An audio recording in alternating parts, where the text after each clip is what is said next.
I truly appreciate God for opening the eyes of Nigerians to know how to tackle their matters,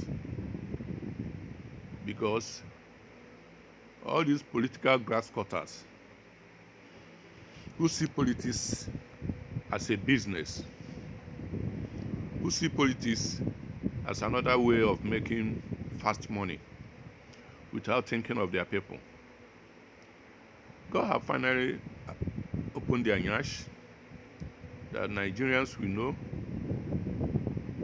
that they are the problems of themselves by voting all these people into power.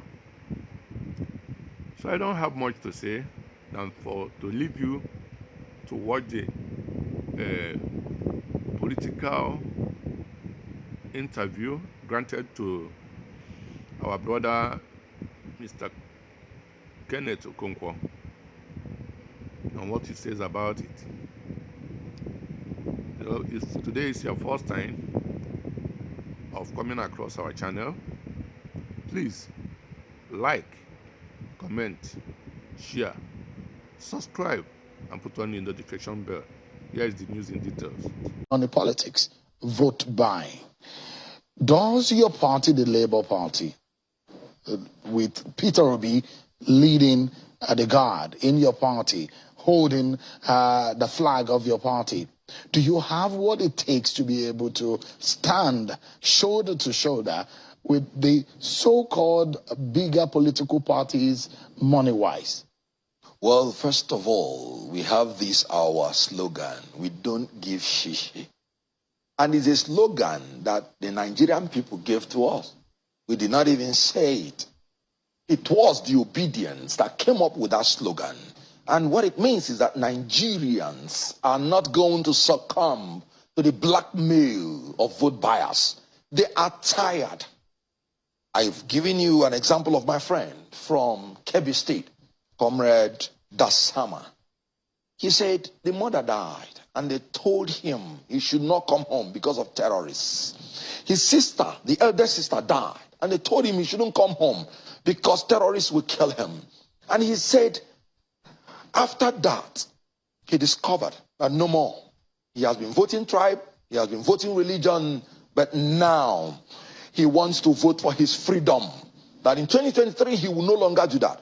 So the people that have been selling their votes before now, they want to vote for their freedom. So money is not going to play a lot of influence in 2023. The obedience have made up their mind that they will not give shishi, and they don't accept shishi. Are your obedience enough to give you the kind of victory you envisage? Every Nigerian is obedient. Do not ask me. Do not take my words for it. Take the words of Governor Baseke, who confessed that there are obedience in his own family. Take the words of some spokespersons of the other parties who scream that some of their staff are obedient. But the same Governor Baseke said that the steam of the Labour Party will soon fizzle out. What do you want him to say in front of his presidential candidate when he is doing his campaign? Go and ask him again, and he will tell you that if there is anybody that his team has been extinguished completely, is that of Atiku Abubakar, who, of course, should have been disqualified by now by going to the north and making a genocidal statement that Northerners should vote for North only. This was what caused genocide in Rwanda, when Hutus were told that they should not support Tutsis because they are cockroaches. Atiku Abubakar went to the north and said Northerners should support only the people from the north, not Yoruba, not Igbo. That is ethnic profiling. That's genocidal statement. Atiku knows he has failed. What he's trying to do now is to make sure he destroys our democracy after he has failed. And he should be called to order. INEC should be implementing Section 97 of the Electoral Act now on Atiku, because that's a criminal offense, trying to profile ethnic and religious groups. So it is Atiku Abubakar that I've always said he is very unfit to be president, and not only that he's unfit, he is now a threat to our democracy. It is him that when he launched his own campaign in Akwa Ibom, all of them were Obi-centric. All of them were obedient.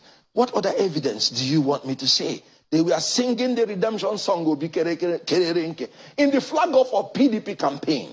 Where do you want to go? And you won't see obedient. If I sample the people walking in this your studio, you just be shocked.